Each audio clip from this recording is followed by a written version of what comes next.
청년의 가구소득 대비 부채 비율이 전체 가구보다 높은 것으로 나타났습니다. 주거비 부담 역시 일반 가구보다 높은 것으로 조사됐습니다. 국가데이터처 국가통계원은 오늘 16일 청년의 삶의 질을 종합적으로 보여주는 청년 삶의 질 2025 보고서를 처음 발간했습니다. 이 보고서는 건강, 여가, 고용임금, 신뢰공정, 주거 등 12개 영역 62개 지표로 구성돼 청년의 삶이 어떠한지를 전반적으로 보여줍니다. 주요 내용을 살펴보면 청년 가구의 빚 부담은 전체 가구보다 높은 것으로 나타났습니다.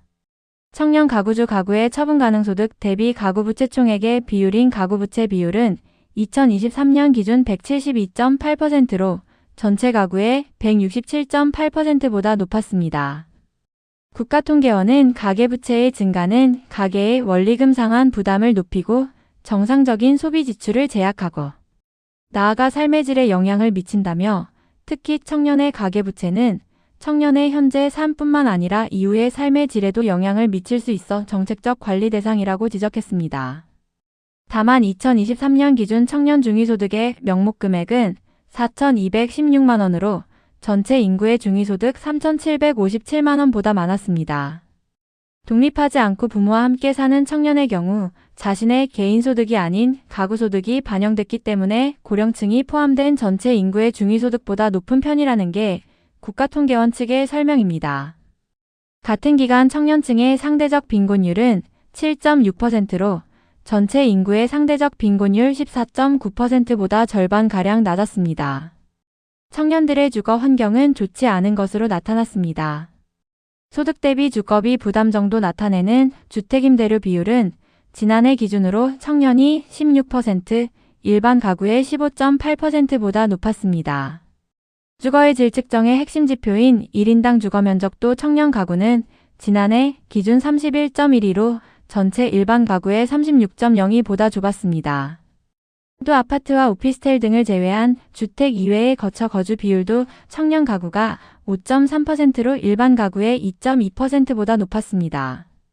취업 준비 등으로 고시원 등에 거처하는 청년의 특성이 반영된 것으로 보입니다. 한편 지난해 기준 청년 인구는 모두 1,040만 4천 명으로 전체 인구의 20.1%를 차지했습니다. 저출산 등의 영향으로 2000년 이후 지속적으로 하락하는 흐름을 보이고 있습니다. 혼자 사는 청년 비율은 25.8%로 같은 기간 6.7%와 비교해 지속적으로 늘고 있습니다. 삶에 대한 불안감은 큰 것으로 나타났습니다. 정신적, 육체적으로 무기력함을 느끼는 청년의 번아웃 경험률은 지난해 기준 32.3%로 나타났습니다. 10명 중 3명꼴로 번아웃을 경험한 겁니다. 다만 2022년 33.9%에 비해선 소폭 감소했습니다. 청년 자살률은 지난해 기준 10만 명당 24.4명으로 1년 전보다 1.3명 증가했습니다. 김진 국가통계원장은 청년 삶의 질 측정 결과가 청년 삶과 권리 보장에 대한 사회적 관심을 높이고 정책 수립에 활용되어 우리 사회 청년들의 삶의 질 개선으로 이어지기를 기대한다고 밝혔습니다.